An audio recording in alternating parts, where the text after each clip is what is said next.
What you want more than anything is you want to meet people with different experiences. And I've always sort of found you would see things that you would not automatically have come across.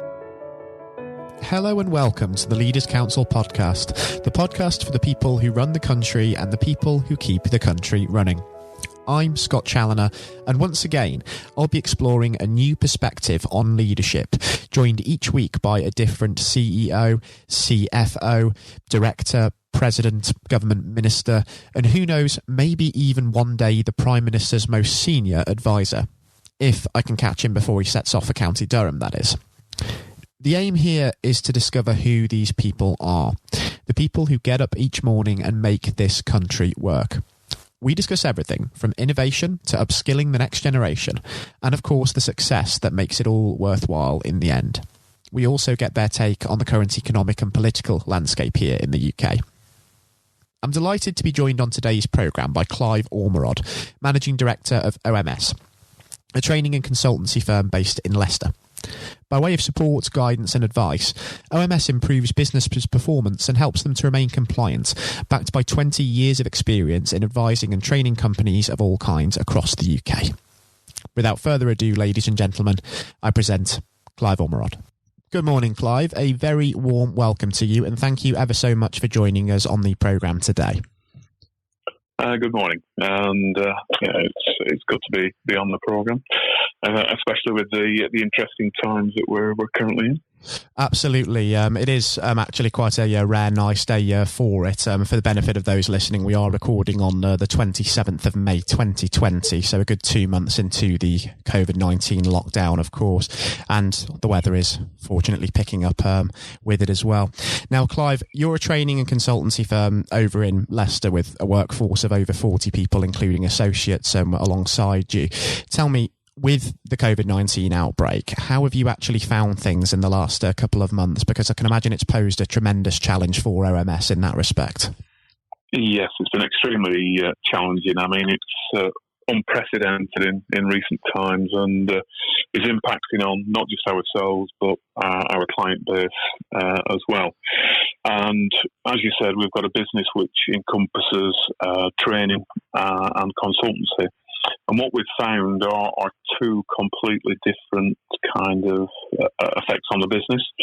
The training side, with the majority of what we are doing, is face-to-face training. And that's really been decimated. So where we had potentially 5 courses each day running, that has dropped down to virtually nothing. We've had to adapt how we've worked, and we've come up with virtual training offerings and spoken to the awarding bodies and got approval, so we're able to deliver them using Zoom, which we have had experience in the past with delivering training to international companies. So some of our existing client base, such as BT, Inchgate Shipping and Cloudpay. So yeah, it's been a challenging market, and we are doing some training, but very, very little. On the consultancy side, we deal with a lot of essential worker companies, and we're finding that they're extremely busy. So we look after companies who are in the utilities sector, the drainage and cleaning, and they've been after many risk assessments in relation to working and being COVID secure. So yeah, we've been quite busy looking after them. So yeah, two completely contrasting sides of the business, and we're in that lucky situation that we have had the ability on the consultancy side to bring in revenue, whereas on the training side it has been dramatically reduced, and we've finished up furloughing the bulk of the staff on the training side. It certainly seems to be the case that the training side has been quite severely hampered, and in comparison, quite understandably so, the consultancy side has really blossomed during this period, working with a lot of course, critical businesses. What do you think, Clive, the long-term effect of this will be on your industry? Because even when we begin to see things opening up again, there's still going to be a little bit of that hesitation for face-to-face contact, isn't there? And there will be, of course, a bit more time needed for things to really revert to normal. Definitely. I think one of the things that we found is because we have a training centre which has got practical training in and classroom training, we found that the classroom side, to be honest, unless you're doing virtual training, is just a no-no, and I can't foresee that changing until into July or onwards. With the practical training, we do some essential training for safe operational mobile elevation platforms for working on construction sites, and also aluminium towers for construction sites. Now, we have been doing training on those, and getting that, or started to do it again, and getting that ready was a massive challenge. One of the things, even though we've been dealing with it with our clients, when we actually started looking at it ourselves, we found that it was extremely challenging. So we did walkthroughs on making sure that we could have social distancing, making sure that all contact areas were reduced to as little as possible. For example, within the building, we've got fire doors on corridors, things like that. We've now actually put them so that they're magnetically held, linked to the fire alarm, so that in effect people are not opening and closing doors. As the fire alarm goes off, they will automatically close. But it's things like that. It's in the practical training area. We've had to deep clean it right the way through, which I think took about a week. But you can't really say to anybody, you know, we're making sure that we're kind of cleaning all surfaces if there's dust and other things in place. So, yeah, once you start looking at it, it becomes very challenging. We've got sanitization points at each entrance so that when people come in, they can sanitize their hands.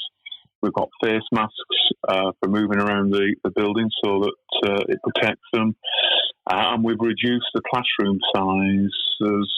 So a classroom that might hold 20 candidates comfortably, now you're struggling to get any more than 10 in with the 2 metre distancing. Because obviously in the classrooms, you don't want people to have to wear masks. They want to be in a bit more relaxed environment. And also some of the interaction is also going to be reduced. So yeah, we've kind of taken the position that we will do the essential training. So the iPath training, which is the mobile elevation work platform, for a course, the maximum you can fit on that is 4. So the face-to-face training isn't that challenging on there. And also with the PASMA, which is the aluminium towers, then normally we can fit up to 12 and we've cut it down to 8. And we're limiting it to 1 course per day, so we're not getting a massive people in our premises at the same time.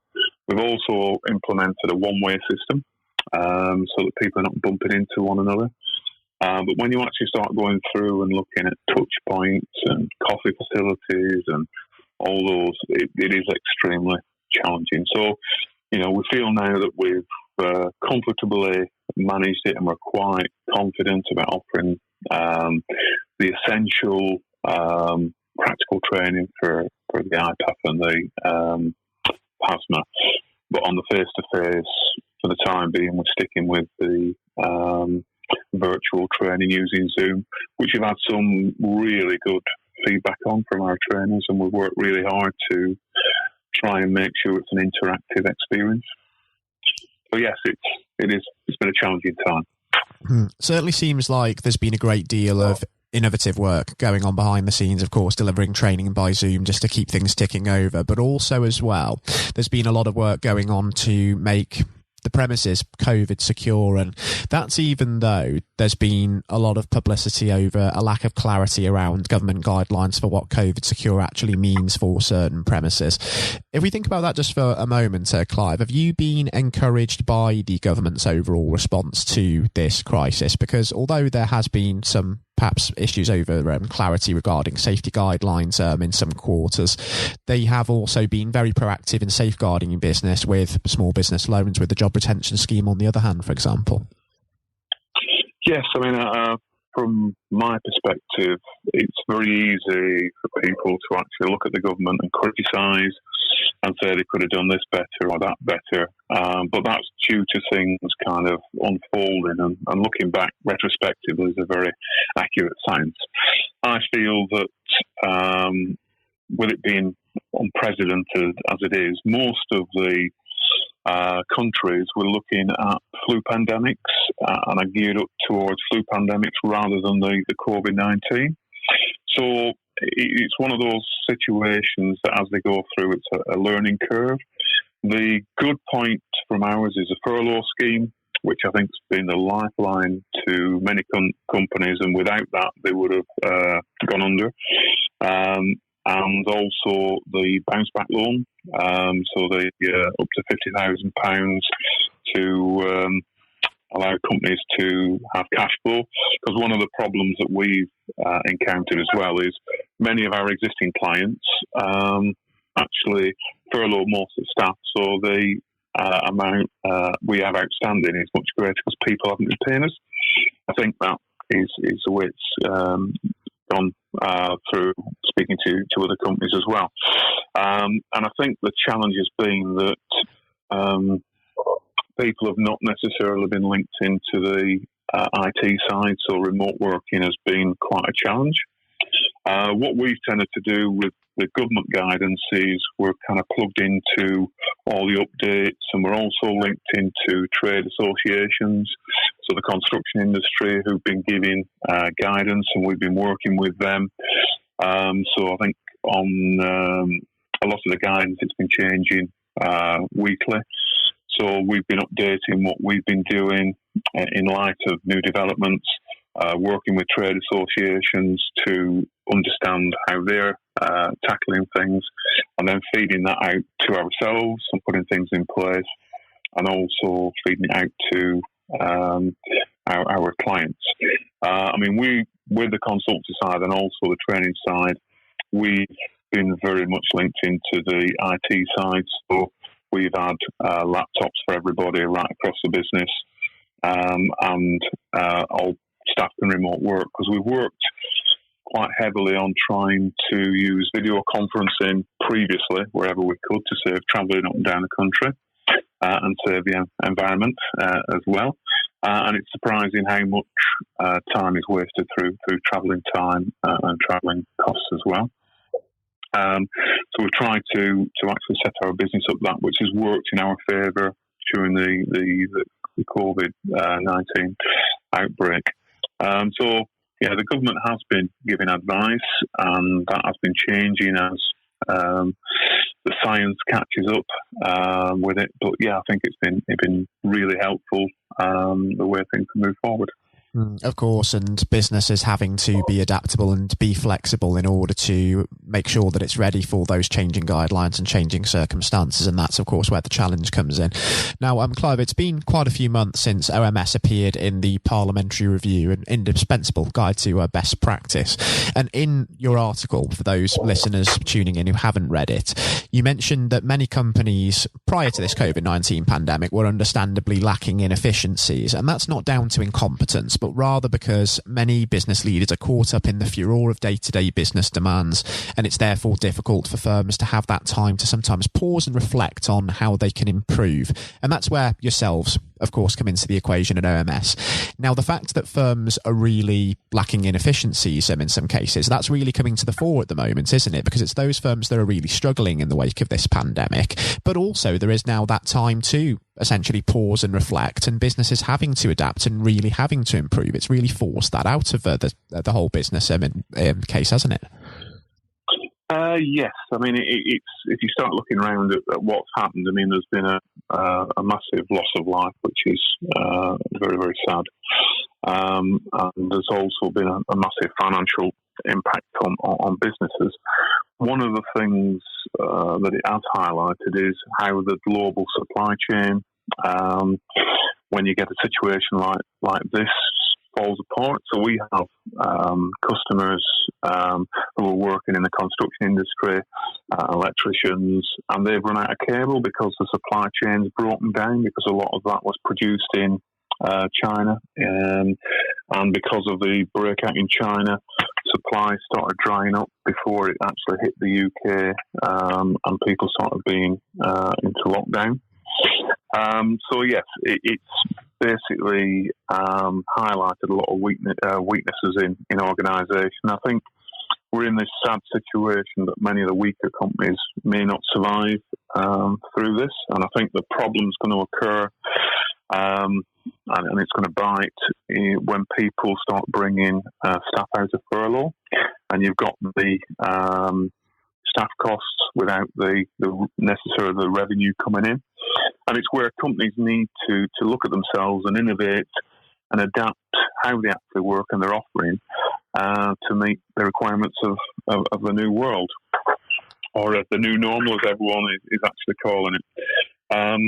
So it's really trying to actually pause for thought, actually look at what people are doing, look at what the barriers are in place from their current offering, and adapt their offering to suit the new world. And it's one of the things, as I say, that we've done is we've looked at the Zoom side, and we've tailored our approach around that. We've limited the numbers on the training so that we're not actually finishing up with a seminar rather than a training session. And I think companies have got to actually now start looking at those activities, and this is where an external consultancy helps, because we go into an organisation with a fresh pair of eyes, and we look at it anew, whereas the owners have been involved in that business for many, many years. And sometimes what they've done has been very, very successful, but the world changes, and they haven't adapted what they're doing to streamline it, to chase costs out of the business. And also, you've got to look very carefully at customer satisfaction and make sure that whatever you're doing, you're constantly improving. And it's having a separate pair of eyes looking at that and actually discussing and challenging customers as well, which they might find difficult, but it's how you actually progress and move things forward. I mean, there are instances where we've been involved with other companies, and one business that we're dealing with, we've been working with for a little bit of time, and we've done training sessions and upskilling their workforce. But one of the things that we found is they weren't achieving their business plan. And when we looked at it more closely, the issue was really that staff didn't have the level of competence that they should have, and a lot of the training was piecemeal. So we worked with them to identify the competencies that were required for the staff, and we identified on one particular division there were 7 competencies that were required that went across the business. And we developed a full competency assessment by identifying what good would look like and what's the ideal technician skill sets and what tools we have in his toolbox. So we went through and developed a competency assessment program based on that. And the output from that then fed into their training needs to upskill their staff. So we went through that and assessed all their staff and found that there was quite a number of deficiencies. We focused the training specifically to those skill sets and those competencies, and upskilled the workforce. We then actually used that competency set for recruitment. So they had a day assessment where new recruits would come in, prior to being selected, and they would then go through some practical tests for fault finding, and they would go through written papers just to establish the individual skill set. And from that, they would then be selected or not. And one of the things that was initially found is there was a very high rejection rate, and the company was concerned. But as we said, as you start looking at the cost, yes, you've got the cost of the initial recruitment, advertising, but normally they would actually take that person on, and then 3 to 6 months later, they would find that they weren't actually up to what they wanted and might finish up having to let them go. So, in effect, it saved that time. It also reduced the costs, and people were hitting the ground running. They've now found that by doing that, since introduction, they've managed to hit their business plan, and the division's grown by 30% and exceeded its business plan, and it's taken on a lot more work than it previously was. So it's really trying to look at things afresh. That company never really was focusing on the competency framework or the competency of its staff. And it really, sometimes you've got to go back down to the root cause of these things, which might not manifest itself in the way you think it would do. So it's really, I mean, we did another program for an international shipping company who was struggling a little bit with the management systems, so the environmental and the health and safety, and they wanted the quality upgrading. And they had 120 officers in the UK, North and South America, and Japan. And we sat down with them and started to understand their business and look at the challenges that they faced on an international footing. And then actually used their head office as the model, which was based in the UK, and started producing the systems and controls from there. And linked in with that, we then started looking at, okay, we've got the systems, how were they going to be managed? And we found that there was also quite a bit of training that was required, and also leadership and management training for their management team, because they'd taken or bought out a few companies and amalgamated them, and there was skill set shortages. So it was really upskilling their managers and giving them the tools to actually lead and manage in their division, and then rolling out that training program. So when we actually started implementing in the 120 officers across the Americas and Japan, then in the planning side, we looked at not just the developing and implementing the systems in their offices, but also rolling out the training to the staff so that people understood the systems, understood why they were doing them, and actually manage them moving forward. And we also then looked at how can you audit and make sure that these things are kept in place in a very cost-effective manner. So we looked at remote auditing, which was very, very cost-effective because the company was spending £3 to £4 million a year on auditing all the offices globally. So we helped to reduce those costs by also increasing the robustness by using electronic means. And overall, the business improved its performance. And one of the things that was the kind of consolidated it was the feedback from their clients was much, much better. And it consolidated their position with their client base. So different examples, but it's something that when you start looking at businesses, it's trying to not just give a one-size-fits-all, but actually understanding the challenges that business faces and how you can actually help them overcome those challenges.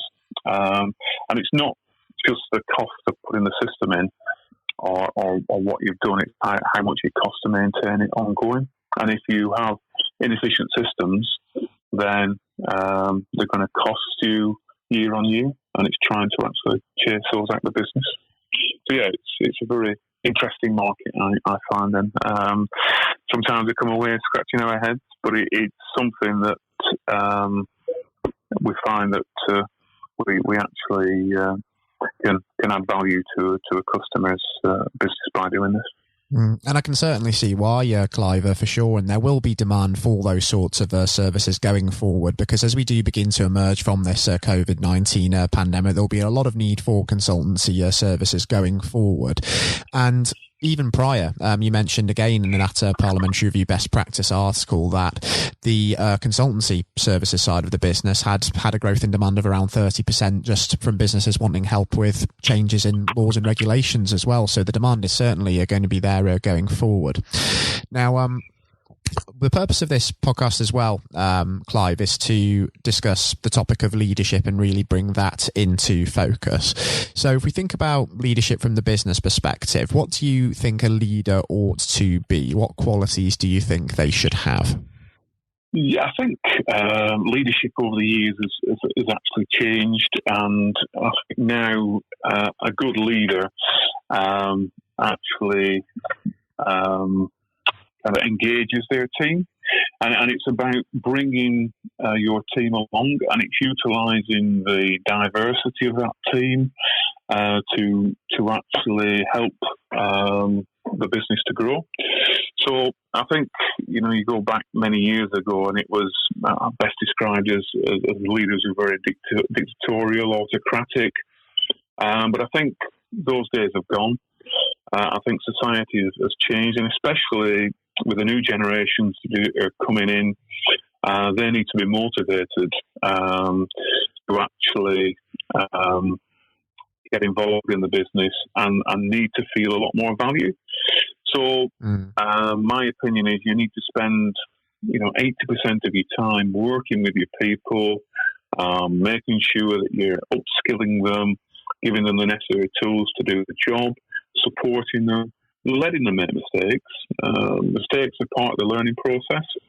And it's something where what I would say is personal development with your team is allowing them to move forward and develop the skill sets, let them make the mistakes, but stay a safe distance away. If you need to assist them, you can do.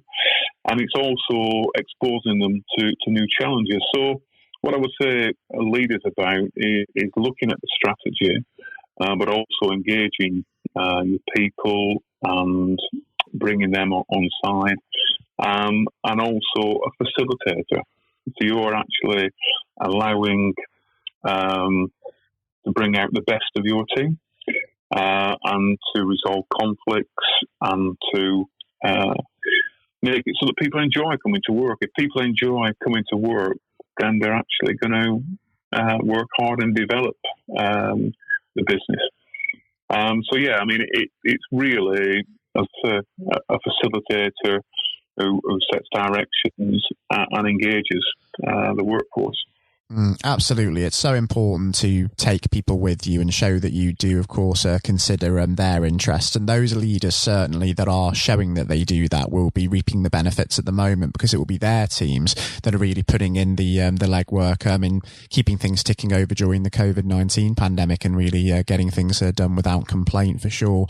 And also, as you say, encouraging people to have the confidence to go beyond their comfort zone and be willing to make mistakes as well, and embrace that as a learning opportunity, because I think that we can't really hope to develop into effective leaders without that. And even in leadership roles, it's still very much a learning process. We're not going to get everything right, are we? No, and I think you need to allow people to develop their own style as well. So if you're constantly macro-managing them, then in effect they will stand back and not necessarily engage. Whereas if you allow them to run with projects and, as you say, get out of their comfort zone, yeah, they might be struggling, but that is when they start learning. If they're outside the comfort zone, and also give them the permission to make mistakes. It's one of those things that they'll beat themselves up enough if they make a mistake without you beating them up as well. So it's really giving them support, and if they do make a mistake, turn around and actually discussing with it, but not criticising it. There's very few people who come in the morning and say, how can I make a mistake today? They do the best, and sometimes the decision-making process isn't right, but then you've got to support them through so that they do make the right decisions. I think that's absolutely right, Clive. And if we think about, of course, different styles of leadership and focus on your style for a moment, what would you say have been some of the major influences on that as you've developed throughout your life and your career? I think that I was in the construction industry on mechanical contracting, on pipe work and welding and things like that. And it was a very exacting industry, very contractual, very hard. And from that, it was an industry that if you actually didn't perform well, it chewed you up and spat you out. And I saw the ways of how not to manage people within the industry, and from that I learned massive lessons on how not to do things, and it's something that what I try to do with our staff is give them a safety net and allow them to be adventurous and perform, and it works. People do flourish. On other areas, I had one manager who had a very supportive approach and promoted, rewarded you, not just in monetary terms, but in compliments and that. And I worked harder for that individual because I felt valued. And I think the thing is that you want people to feel valued. And if they feel valued, then I think it's just a massive bonus for them. And we get people on board who've started with us who are good people, might have been not that well treated in other organisations, and they flourish here because, we value their opinion and we value them getting involved. And, they will make mistakes, but that's how we actually learn and move forward. I think that's absolutely right, Clive. It's still very much a learning process. It's a process of constant development. I think even though we can learn certain skills, however, and certainly develop our natural traits, there are some things that some people do have to be born with, in a sense, aren't there? But they mainly include things such as a certain motivation and a certain drive. And that's also quite important, isn't it? Sort of finding what makes somebody really tick in that sense. Definitely, and I think some people have different personalities, and you've got certain people who are natural, kind of have a certain amount of charisma and can actually captivate the room, and other people who are a little bit more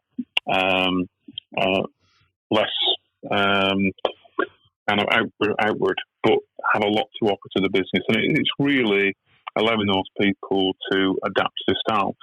One of the things when I was with one company, they used to basically put you on a 3-day course, which for the managers and the senior team, and I think it was best described as actually pulling you apart. You'd have 3 days of intense kind of decision making, very little sleep, and constantly challenged. And the idea was to actually find your weak points, so that it identified areas where you were vulnerable. And from that, they actually said, when you're actually forming a team around you, your weak areas, you need to get people who are strong. Yes, be aware of your weaknesses, and you can try and develop yourself to strengthen up those areas. But in many ways, you will default back to your type, and you might find it difficult. So if you can actually recruit people who can cover those weak areas, then all of a sudden the team becomes very much stronger and also more integral, and you depend on one another. And that's one of the techniques that I've tried to adopt when I've been going through through my career, and that's what I tend to say to our people. Be aware of your weaknesses, try and fix them, but if you are struggling, use somebody who's actually got a strength in that area. And that's the importance of having diverse teams and getting people on board with different backgrounds, because collectively it's a much more stronger offering. Again, I think that's absolutely right, Clive. I can certainly see where you're coming from that point of view. And also, I think it's very sound advice to anybody looking to embark in a leadership role, particularly those among the younger generations as well, who perhaps are a little bit afraid of failure and maybe getting into that routine of embracing that as a learning opportunity. And if we continue to think about the future, Clive, before we do wrap things up on the programme today, do give me an idea of what you envision the next 12 months holding for yourself and for OMS, and also what you hope to achieve in that time, not just in getting through COVID-19, but also for beyond the pandemic as well as we emerge from this situation. Well, it's quite funny. The kind of year is much different than I anticipated last December. We were coming out of the kind of Brexit decision making, and two of our clients had things on hold because of Brexit.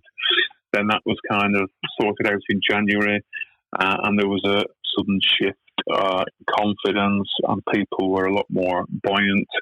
And some of especially our bigger clients, such as Amazon, were starting to invest a lot more in the training side. So we had all that, and then obviously another set of challenges have arrived with COVID. So from our perspective on the consultancy side, there seems to be quite a package of work that's coming out on COVID Secure. And one or two of the certification bodies are now starting to issue COVID Secure certificates. So it's an area that we see a number of our clients wanting, and we'll be moving forward on that. I think the consultancy side will continue strength to strength throughout the year, and will grow. The training side of things, I think, because of the social distancing element, it's really going to need a bit more creativity in the short term. We've managed to get approval from a number of award bodies to deliver virtual training. So from our IRCA, which is the Institute of Quality Assurance offerings for auditing, we've got approval for delivering that training virtually, and we'll continue to do that. Also, CITB Site Safety Plus, we're delivering that on a virtual training offering. A number of others. So we've geared ourselves up to maximise that. We're finding there's very good feedback, and we'll continue to do that offering until it becomes safe to offer the face-to-face training.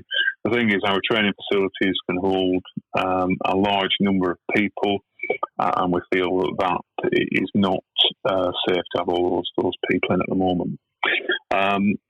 We feel that once the kind of social distancing side is kind of relaxed, and we then can start going back to the old way of working, I can see that there is still a place for the virtual training because it allows us, and we've used it in the past, as I say, with international clients, and we still use it with some of our current clients, CloudPay, for doing remote. They've got offices throughout the world, and we look after them and do training with them virtually, and it works extremely well. But I see the training side picking up, because I think there's a lull that's happened, and that will mean that there's probably a backlog of training in the system. And if provided we get the right bounce back out of COVID, I think that the training side will continue to grow as it has done over the last few years. I think one of the things that we find is we try and tailor the training as much as possible on the in-house training to that organisation. So we've built relationships with big companies such as Molson Coors, with Amazon, with BT, and others, and that's allowed us to differentiate ourselves because we'll sit down with them and go through exactly what outcome they want from the training side. So it's not just a matter of, okay, it's a good idea, we'll do a bit of training in this area. It's really saying, okay, so you want training in this areas, what are you trying to achieve? Let's actually go through that. And what we've done with the companies as well is if they're having particular challenges in areas, we'll try and build those challenges into the course. So the course participants are actually working problems within the organisation so that when they go back, they're actually already organised and have some base understanding of the problems and how to solve them. And with certain clients, we've come up with some really good outputs from those workshops. And it's trying to add value so that when the people go back to the business, we've achieved the objective of the training, and it allows us to those individuals to get back to the company and develop things further. So short term, I think we've got a bumpy road, and I think the challenge for people is when as I say, the furlough ends and people coming back to work, and the likes of the bounce back loans and the other loans are going to help the companies to get through that period. But I think once we get through that, then I see a very upmarket vision for the business. It certainly seems like exciting times, Clive, despite all of the uncertainty and the bumpy road ahead in the short term as well. And even though we are just about out of time on today's programme, unfortunately, I think it would actually be fantastic from a listener's perspective to have you back on in a few months' time, just to discuss how those initiatives are getting on, how OMS is doing, and just discuss overall how things have panned out. I think that would be absolutely fantastic. Yeah, that'd be really good. I'd love to do that. I think it would be fantastic as well, Clive. As far as today goes, it's been a thoroughly enjoyable and also a really informative experience having you on the programme. And I would like to take the time to thank you again for your time, and do take the utmost care and stay safe as well with everything still going on for sure. You too, and thank you very much for having me on. Likewise, Clive. Take care. That was Clive Ormerod, Managing Director of OMS. I hope you all enjoyed the interview and, of course, learning more about how the whole OMS team is continuing to raise standards even throughout this challenging time. Coming up next on the programme, I'll be handing over to Matthew O'Neill for his exclusive interview with Lord Blunkett. Lord Blunkett is an active member of the House of Lords, a former Labour MP and Secretary of State, and also the chairman of the Leaders' Council of Great Britain and Northern Ireland. Now, despite being blind from birth, Lord Blunkett rose to prominence to become one of the most notable politicians of his generation, having held a number of senior positions in Tony Blair's cabinet and serving as the MP for Sheffield, Brightside and Hillsborough for 28 years. Blunkett was first elevated to the House of Lords in August 2015 as Baron Blunkett of Brightside and Hillsborough, his old constituency, and I hope you enjoy listening just as much as Matthew enjoyed speaking with Lord Blunkett. That's coming up next. Lord Blunkett, welcome. Thank you very much. It's very good to be with you. Well, of course, nothing is being said at the moment other than COVID-19, which we must touch on. What would your message be to small businesses who are trying to keep going? Well, I think the last ones standing will be the ones that thrive when we get back to some sort of normality. So it's have confidence and courage.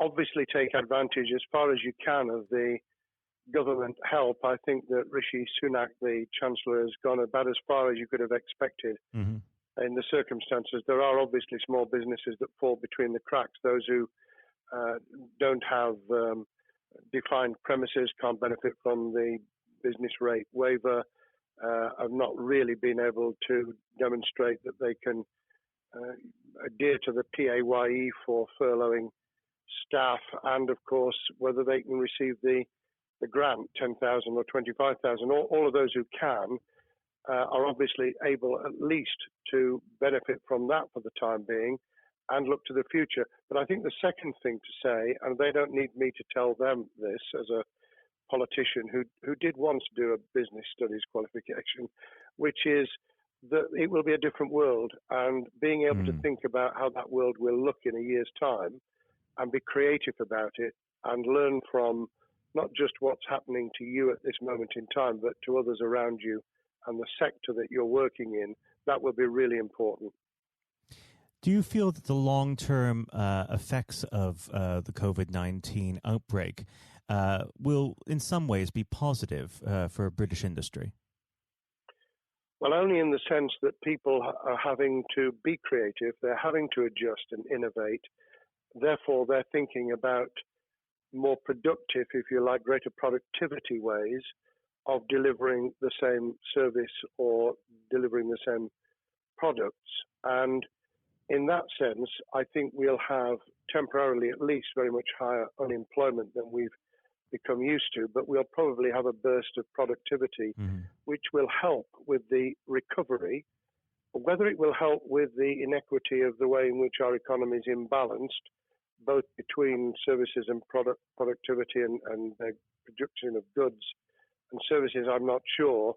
What we will need to try and do is to ensure that the geographic imbalance that exists is, as far as humanly possible, is dealt with by both the entrepreneurship and innovation from the bottom up and targeted government help, which will still be needed. And we are now in the throes of the kind of borrowing that we saw back in 2008 to save the banking and economic system. We're having to do that to save the whole of our productive business and commerce, and I think that will have to be sustained for some time.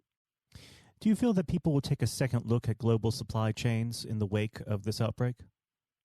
I think there's going to be much more creative ways of using local supply and linking up inside sectors much more effectively. And I hope that the Leaders' Council will be able to play a part in that, in the sense that people who have something in common, a synergy in terms of what they're delivering, whether it's a service or whether it's manufacturing or whatever, will be able to see that there's a good outcome from knowing the sector better, linking with people, not just geographically, locally, but those in this country who may not have been on the radar in terms of what they produced for the supply chain.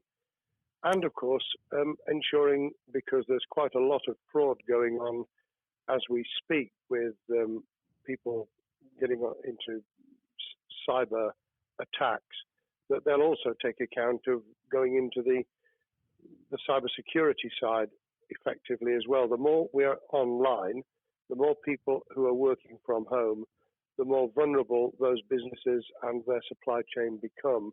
And that's something to think about as well. How important is strong leadership at the moment? Well, I actually think that it's brought to the fore leadership in a whole range of areas, from obviously government itself, and there's been ups and downs with the Prime Minister's severe illness, but all the way through the public and private sector, people have, to use the jargon, stepped up, and they've shown local, regional, national level the kind of leadership that Britain historically was very good at. Regrettably, we've not seen the same on the international scene for all kinds of reasons, but maybe we will in future. So I think out of this will come experience of people who have seen an opportunity to do good, as well as seen an opportunity to provide a good service or goods, including, for instance, shortages for the health and social care system, the food chain and the like, but also I think in terms of seeing the synergy between the private and the voluntary sector and using people's commitment to each other in a very positive way. I'm not sentimental about this. Things will revert, but actually I think there's a kind of moment of moral judgment of people feeling that they've got a role to play outside the immediate survival that they're engaged in. And if we can hang on to a little bit of that social responsibility, that will be a very positive outcome. Absolutely. Now, what's your broad view of how the government is responding to this? Are you broadly supportive of their measures? Well, it may surprise people to hear that I have been very supportive. Of course, there's been legitimate criticisms about the speed of response on protective equipment and on issues relating to testing. But my own view is very similar to the challenge that was made to the Prime Minister of Italy when people said, why didn't you close Italy down faster? And he said, a fortnight before we did it, I would have been considered to be a madman and nobody would have agreed to do it if I'd tried to move too quickly. And I think that's something that we need to reflect on here in the UK. We may have seen the signals elsewhere across the world and taken them more seriously at the time. Hindsight is a wonderful thing, but as someone who's had his life in the opposite political party to the present government, I think that with some hiccups and mistakes, they've not done a bad job in what has been incredibly difficult circumstances. And you're absolutely right. In a liberal democracy that we live in, it's very difficult for people to swallow orders given to them from government. Well, the UK and the US, and to some extent the Scandinavian countries, have a very different history and therefore interest in maintaining the freedom to decide and the persuasion and consent that's required. Those countries that have experienced one way or another totalitarianism over the last century have a slightly different way of coming at this. I don't want to exaggerate it, but I think that that's why getting the balance right of getting people to go along with what you want them to do in their interests as well as the nation as a whole is a sensible, proportional balance. And I think we now need to adjust to the coming out of the crisis gradually, readjusting to recovery in the same way. Now, something you've mentioned recently on this balance is the police overreach in the enforcement of the COVID-19 structures that have been put in place. What have they done right, and where have they gone too far? Well, I think that they were interpreting what was not necessarily as clear advice as it might have been for all kinds of reasons, because people were feeling their way. I think what's come out of it has been a demonstration by local police services in some parts of the country that they could get people to do what was needed without the heavy hand of drones overhead or people being told that they shouldn't be walking in the street, because this was all about self-isolation, not incarceration. It was about getting people not to pass the infection on to each other and therefore to provide distance rather than to make our lives a misery. Those police services that adopted that policing by consent and chivying people along did really well. Those who went over the top, I think, soon got a very substantial pushback. And one of the strengths of our democracy is that you could have that debate. People could say, I'm terribly sorry, we think the police force in our area has gone over the top. And that in itself is a constraint and a readjustment. That's another strength of living in a country where you can have opinions and express them without actually being thought to be a fool. Now, of course, the government has faced criticism that they were slow to react, and Boris Johnson wasn't present at the early COVID-19 COBRA meetings. Now, Number 10 has claimed that this is normal practice. The health secretary often chairs COBRA meetings related to health. Does this tally with your experience as a Secretary of State, or would you have expected the PM to be more hands-on during the initial stages? I think different prime ministers do have a very different style. And Boris's style, which I think will now be considerably adjusted, was very swashbuckling. In some senses, delegating is a good thing, as every leader of every business or public service knows. Those who try to pull too much into themselves end up with a massive bottleneck, great failure of trust, and the inability of people to show what they're worth and to demonstrate their capability.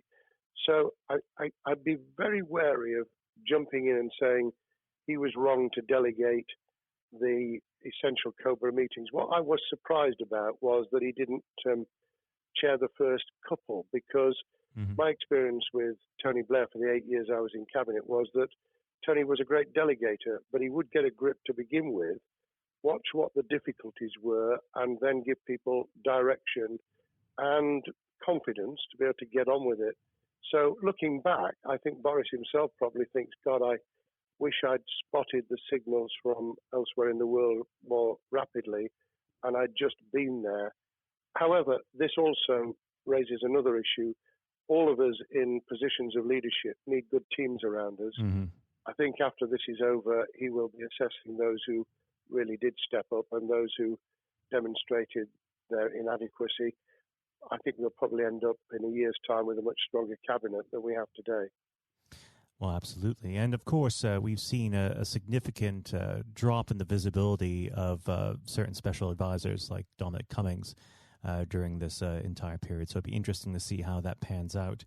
Well, it's certainly readjusted the role of those behind the scenes with those who should be taking the decisions, having received advice. Obviously, there's been a complete transformation in the profile of experts, if I might use that term, who'd previously been denigrated. Scientists, medics, people with behavioral science understanding. My only criticism was, were we getting wide enough advice? Were we narrowing it too much to a couple of key centres in London?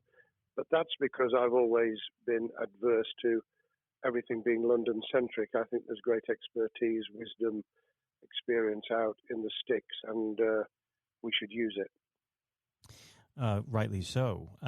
Now, was pandemic planning part of your time as a minister, particularly perhaps when you were Home Secretary?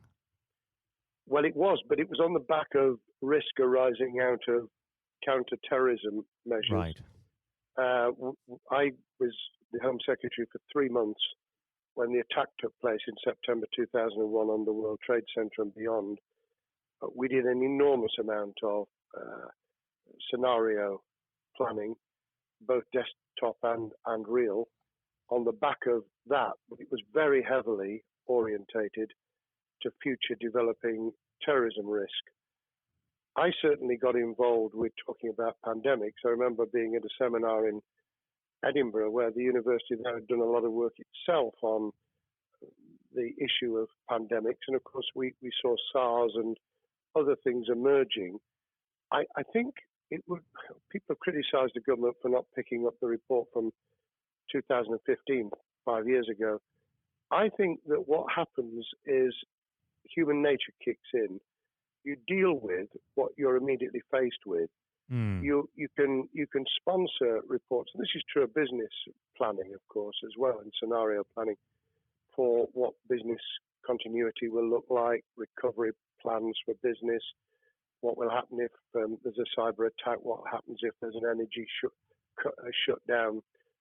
These kind of things you can look at, but you're immediately turning your eyes to what's in front of you.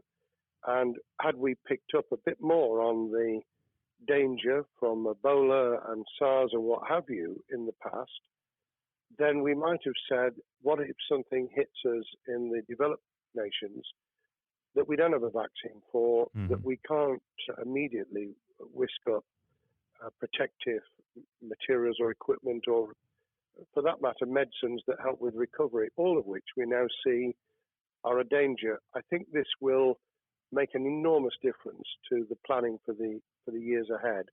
I hope it will be widened so that we don't just look at what's happened, because very rarely do you see something exactly repeat itself. Some of the circumstances will be, but others won't. So that's why I've put emphasis in what I talk about on looking at the other virus, the cyber attack scenario, which could be just as dangerous in a world of just-in-time provision. One of the miracles of the modern developed world, except for the very poor, has been the distribution of food. A lot of it on computerized, technologically advanced systems. If that were to come down, we'd be in real trouble. So I think we need to think those sort of scenarios as well. So have a full plan across both sectors, biological warfare, pandemics, and cyber warfare. Yes, and to do so on different levels. I think again, thinking global but acting local, we need a lot more to think about what would happen if something took shape that actually broke down those national and global chains and how we would cope. And without, obviously, we've got enough fear and anxiety to last a lifetime. Without creating even more anxiety, we can think about those things for the future in a more rational way, I think.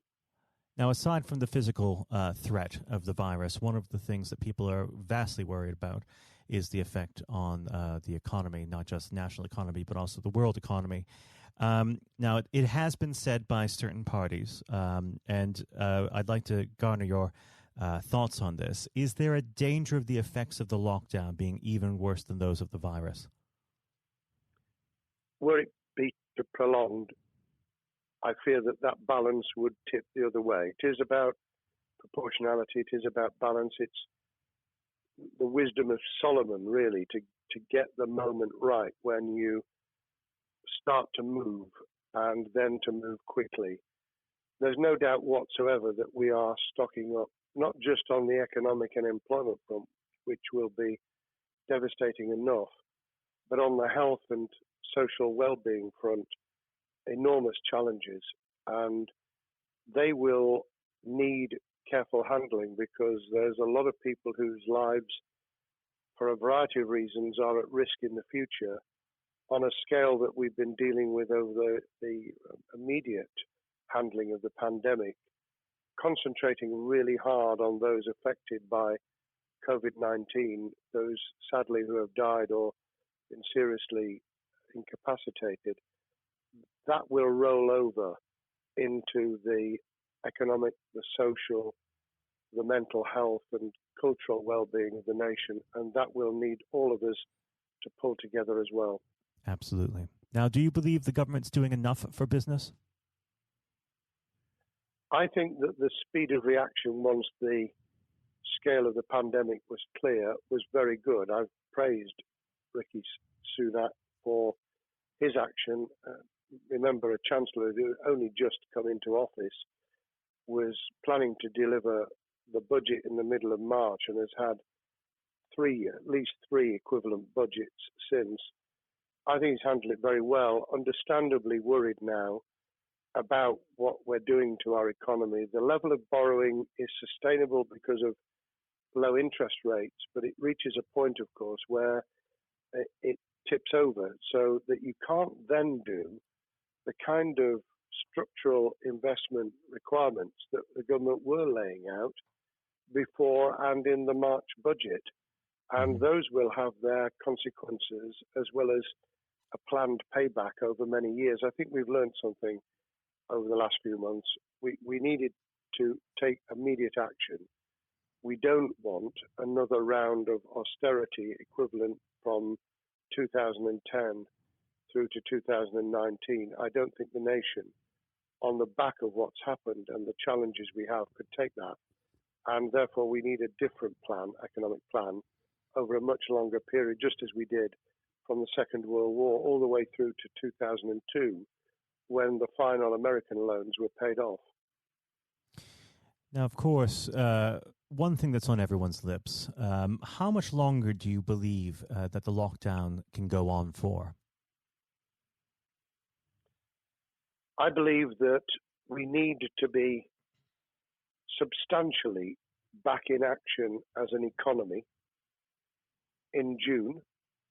This obviously is led in terms of places where people would meet in large numbers, having to adjust to the fact that it will be longer for them.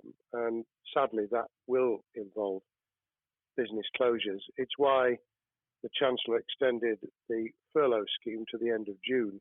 Mm-hmm. But unless we get things moving in June, I think we'll run into the summer where all kinds of services and industries will have a chain reaction effect, and what happens with one will then have a major impact on another. And then you get the skittle effect, where things get knocked down that you hadn't perceived were going to be affected. So I very much, if I were in government, and I always think of things in that context, what would I do if I were in government?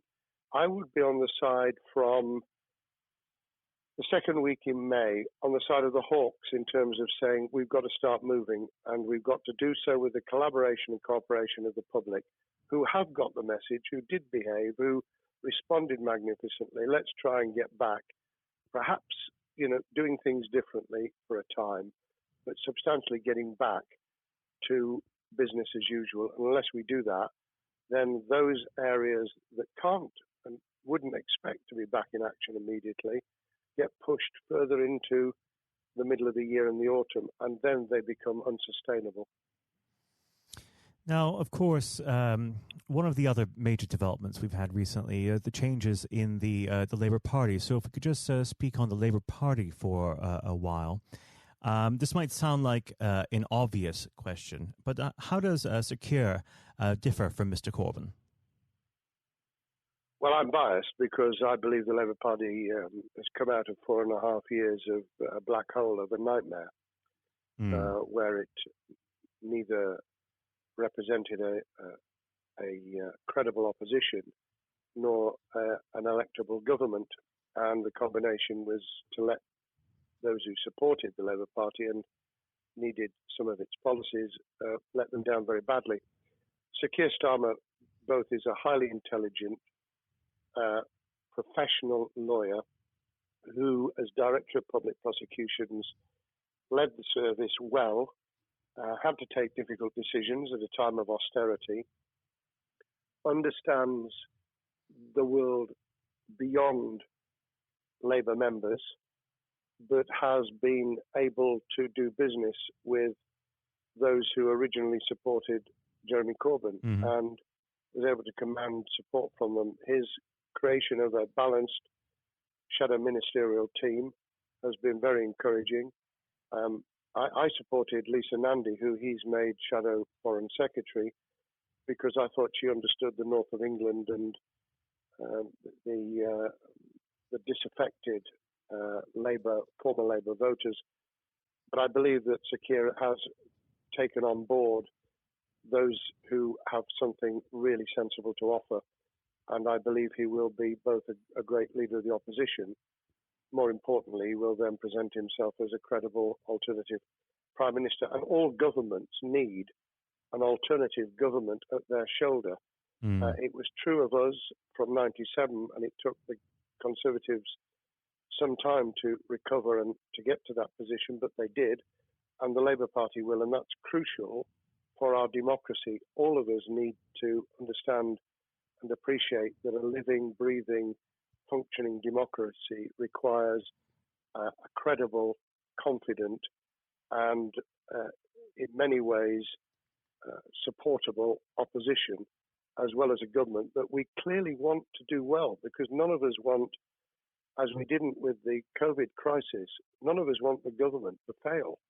We want to see our economy recover. We want our social well-being to be taken into account. We want to overcome deep-seated inequality and poverty, and we want to do it with enterprise and entrepreneurship and business playing their role. And that is about leadership nationally, locally, in the private and the public sector, people with ideas, with confidence, with the ability to pull teams around them, above all, to have some idea of what it is they want to achieve and a very good idea as to how to achieve it. Now, of course, one of the biggest problems Secure is facing will be tackling the party's anti-Semitism problem. There has been a recent internal report that has been quite damning. What's your response to that report, and what does Secure need to do in response? Well, there are two reports. One which is being produced by the Equality and Human Rights Commission, which he will, and has already indicated, will implement in full. The second was a leaked report put together by the supporters of Jeremy Corbyn, 800 pages of private interchanges on social media which he has, Keir Starmer has set up an investigation to identify who did it, who leaked it, what the content was, does it have any salience and lessons for us, and where necessary, action will be taken. So I hope that as he moved very quickly to reassure the Jewish community, so he will be able to take the necessary steps to back up that reassurance with the kind of actions that says that this was a blight on a historic great political party that all of us were ashamed of. We've been able to put that behind us and to move on to facing the future with confidence. What's the one key thing that Sir Keir needs to do to restore Labour as an election-winning party? I think Sir Keir Starmer's major challenge is to convince sceptical voters that Labour has not only reverted to a party that they can support because they can see it acting, developing, presenting as a credible alternative government, but also that the lessons have been learned from the fiasco from 2015 onwards. In other words, there have to be very clear signals of substantial change, not just the right words, not just reassurance that we're not going back to some of the crazier policies, but actually that we've understood why the electorate rejected those policies so substantially in December 2019. If people get that message, they'll understand that the Labour Party has changed, as it did in the 1980s and early 90s, to become the electable government with the greatest majority in historic majority, even greater than 1945, which I was privileged to be able to take advantage of in 1997 when I joined the cabinet.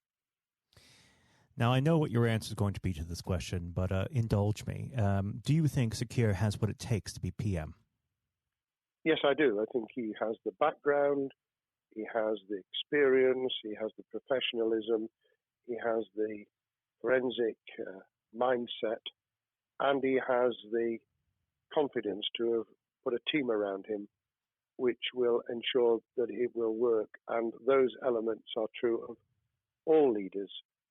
Ideas, the ability to build a team, to have confidence in that team, and to be able to demonstrate leadership in practice, sometimes at the most difficult times. And, you know, the Leaders' Council, those sharing their thoughts with the kind of thing that we're doing now with a podcast, but also joining us in linking up in that network of people who can support and help each other and learn from each other. That is what needs to be done in politics as it needs to be done in business.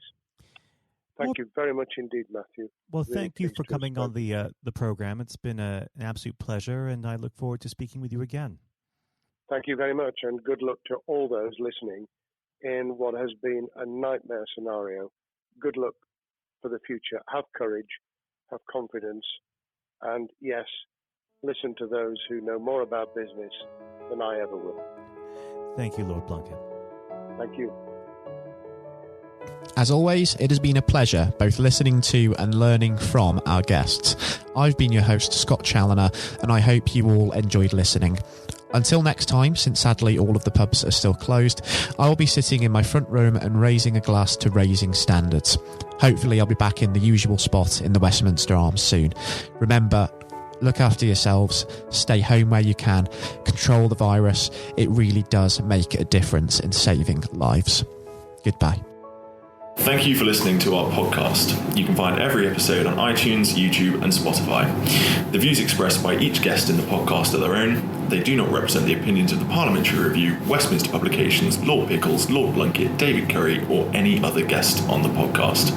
If you'd like to know more about the Parliamentary Review, please visit www.theparliamentaryreview.co.uk.